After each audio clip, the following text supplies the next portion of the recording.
আসি। It is the amount of blood that comes from the periphery back to the right atrium of the heart per minute.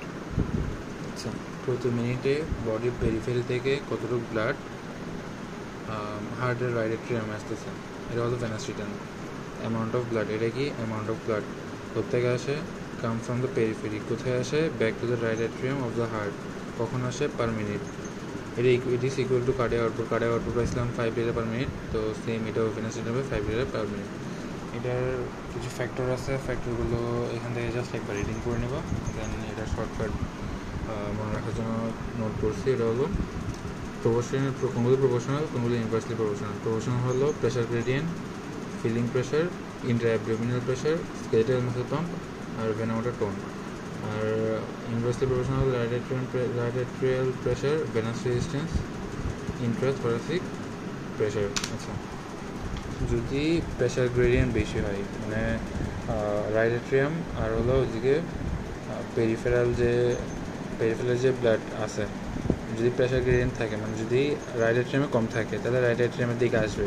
তাহলে pressure gradient যদি বেশি হয় তাহলে obviously venous return বাড়বে। Are feeling pressure যদি বেশি হয় তাহলে ভেনাস রিটার্ন বাড়বে। এটা আচ্ছা, এটা আরেক জায়গায় পাবো, বলবো এটা তখন। ইন্ট্রা অ্যাবডোমিনাল, যদি Intra abdominal pressure abdominal pressure যদি বেশি হয়, সেটা কি থোরেক্সকে চাপ দিবে না, থোরেক্সকে চাপ দিলে থোরেক্সের প্রেশার কমে যাবে না, তখন ব্লাড থোরেক্সের দিকে মানে হার্টের দিকে আসতে থাকবে। তারপর আসতেছে হলো স্কেলেটাল মাসল পাম্প করলে অবভিয়াসলি আমি যখন মাসল পাম্প করবো তখন মাসেলের আন্ডারলাইং যে ভেইনগুলো থাকবে ওগুলোর উপর ওগুলো কনস্ট্রিক্ট হবে, এই কারণে ভেনাস রিটার্ন বাড়বে। আর আছে ভেনামোটার টোন। আচ্ছা, এরপরে আছে কি কি যেন এটা ইনভার্সলি প্রপোর্শনাল, ওটা হলো কি রাইট এট্রিয়াল প্রেশার। যদি রাইট এট্রিয়াল প্রেশার যদি বেশি হয় তাহলে ব্লাড আসতে চাইবে না, তাহলে ভেনাস রিটার্ন কম হবে। আবার হলো ভেনাস রেজিস্ট্যান্স থাকলে অবভিয়াসলি কম হবে। থোরাসে যদি প্রেশার বেশি থাকে থোরেক্সের মধ্যে, তাহলে ব্লাড থোরেক্সের দিকে আসবে না, মানে হার্টের দিকে আসবে না, তাহলে এটা ইনভার্সলি প্রপোর্শনাল। দ্যাটস ইট, এটা গেল। তারপর হলো কি যে এক্সারসাইজের সময় ভেনাস রিটার্ন কেমন এফেক্ট হচ্ছে, ভেনাস রিটার্ন ওটা হলো এক্সারসাইজের সময় স্কেলেটাল মাসল কন্ট্রাক্ট হচ্ছে। স্কেলেটাল মাসল যদি কন্ট্রাক্ট হয় তাহলে পাম্প হবে, আর যদি পাম্প হয় তাহলে তার নিচে যে ভেইনগুলো আছে ওগুলোর উপর ওগুলো কনস্ট্রিক্ট হবে, ওগুলো কনস্ট্রিক্ট হলে ভেনাস রিটার্ন বাড়বে। ওকে, গেল। দেন এরপর আসতেছে কি স্ট্রোক ভলিউম। কি ইট is the volume of blood, এখানে তো বলে দিচ্ছে একটা ভলিউম। কীরকম ভলিউম, কিসের ভলিউম, ব্লাড ভলিউম। কীরকম, কোথেকে আসতেছে, ইজেক্টেড বাই দ্য হার্টের কোন পার্ট থেকে, পার ভেন্ট্রিকল পার বিট, মানে হার্টের যে ভেন্ট্রিকল আছে, ভেন্ট্রিকল পার বিটের মধ্যে যতটুকু ব্লাড বের করে দিবে ওটা হলো স্ট্রোক ভলিউম। এটা কিন্তু per beat, not per minute. Per minute কোথায় ছিল, ভেনাস রিটার্নে ছিল। পার বিটের কতটুকু, ওটা হলো স্ট্রোক ভলিউম। এটার অ্যামাউন্ট কত, 70 ml হলো কি অ্যাভারেজ, আমরা রেঞ্জ ধরবো, এটা 70 to 80 ml।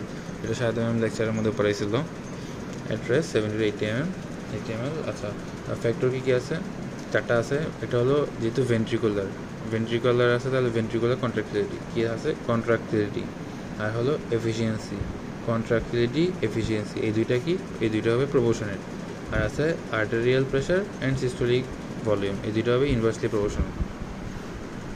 আচ্ছা, এরপর আসতেছে end diastolic and systolic volume. End diastolic volume কি, এটা একটা blood volume. It is the volume of blood that remain in the ventricle at the end of the ventricular diastole, মানে ventricle যে diastole হবে এর ডায়াস্টোলের শেষে, ভেন্ট্রিকল ডায়াস্টোল হয়ে আয়োটাতে পাঠাই, ভেন্ট্রিকল ডায়াস্টোল, ওটা সিস্টোলের মধ্যে। আচ্ছা, ভেন্ট্রিকল ডায়াস্টোল হওয়ার পর যে পরিমাণ ব্লাড জমা থাকবে, ডায়াস্টোল শেষ হওয়ার পরে যে পরিমাণ ব্লাড থেকে যাবে ওটা হলো এন্ড ডায়াস্টোলিক ভলিউম। আর সিস্টোলিক হচ্ছে এরকম, volume of blood that remain in the ventricle at the end of ventricular systole, ventricular systole শেষ হওয়ার পরে ভেন্ট্রিকুল সিস্টোল করতে কন্ট্রাক্ট করছে, ব্লাড চলে গেছে অ্যাওর্টাতে আর পালমোনারি ট্রাঙ্কে চলে গেছে। এরপরেও যে পরিমাণ ব্লাড থেকে যাবে ওইটা হলো কি অ্যান্ড সিস্টোলিক, ওটা কত 40 to 50 মিলিলিটার। আর অ্যান্ড ডায়াস্টোলিক কত 110 to 120, মানে এখানে 110 থেকে 120 diastolic.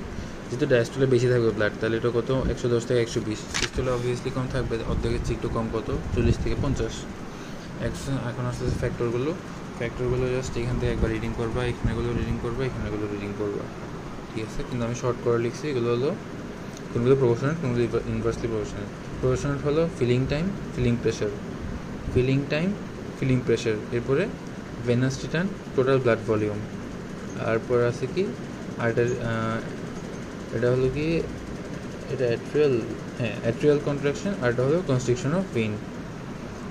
Feeling time, filling pressure, এই দুটো প্রপোর্শনেট একসাথে। Venous return, total blood volume, venous return যতটুকু ব্লাড আসছে সেটি তো টোটাল ব্লাড ভলিউম, ঠিক আছে, দুটোটাই প্রপোর্শনেট। আর হলো কি atrial contraction, contraction of vein, এই দুইটা। এরপর আসতেছে হলো অ্যাট্রিয়া কন্ট্রাক্ট করে তো ডায়াস্টলে যাবে, সরি ভেন্ট্রিকল ডায়াস্টল হবে, ওইটার কারণে কি অ্যাট্রিয়াল কন্ট্রাকশন আছে, তো ওর কন্ট্রাকশন অফ দ্য ভেইন, ভেইনের কারণে ভেনাস রিটার্ন বাড়বে, ভেনাস রিটার্ন যদি বাড়ে তাহলে ডায়াস্টলিক ভলিউম বাড়বে, ওইটার কারণে কি হয় কার্ডিয়াক আউটপুট বাড়ে, ঠিক আছে। আচ্ছা, এরপরে ইনভার্সলি প্রপোর্শনাল কি আছে, হার্ট রেট আছে, ইজেকশন ফ্র্যাকশন আছে, ইন্ট্রা পেরিকার্ডিয়াল প্রেশার, আর হলো ভেন্ট্রিকল কমপ্লিকেশনস, আর হলো কি স্ট্যান্ডিং। এগুলো হার্ট রেট যদি বাড়ে তাহলে কমে যাবে।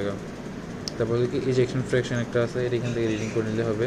তারপর হলো ইন্ট্রা পেরিকার্ডিয়াল প্রেশার, যদি পেরিকার্ডিয়াল প্রেশার বেশি হয় তাহলে তো মানে ওখানে ব্লাড জমা থাকবে না, ব্লাড বেরিয়ে যাবে, মানে ব্লাড তো বেশি প্রেশার দিয়ে কম প্রেশারের দিকে যাবে। এখন এখানে যদি প্রেশার বেশি হয় তাহলে কম প্রেশারের দিকে যেতে চাইবে, তাহলে এটা ব্লাড বেরিয়ে যাবে, তখন এটা ইনভার্সলি প্রপোর্শনাল। তারপর ভেন্ট্রিকল কমপ্লিকেন্সে কী আছে, এখানের মধ্যে মাইকার্ডিয়াল ইনফেকশন মানে এমআই আছে, আর হার্ট ডিজিজ যা যা আছে এগুলো। এরপর আসতেছে স্ট্যান্ডিং, স্ট্যান্ডিং অবস্থায় গ্র্যাভিটি ওয়ার্ক করবে, তাই এটা কি এই যে ব্লাড বেরিয়ে যাবে, বেরোয় পুরো বডিতে যাইতে যাবে, তাই এটা ইনভার্সলি প্রপোর্শনাল। আর এখানের মধ্যে সিস্টোলিকের ক্ষেত্রে কি প্রেশার লোড যদি বেশি হয় তাহলে এটা প্রপোর্শনেট, আর হলো মাইকার্ডিয়াল ফাইবার কন্ট্রাকশন, এটা ইনভার্সলি প্রপোর্শনাল, এরকমই। এরপরে আসতেছে ব্লাড প্রেশার রেগুলেশন, এটা হলো আইটেম 6 না আইটেম 5 পড়া এটা।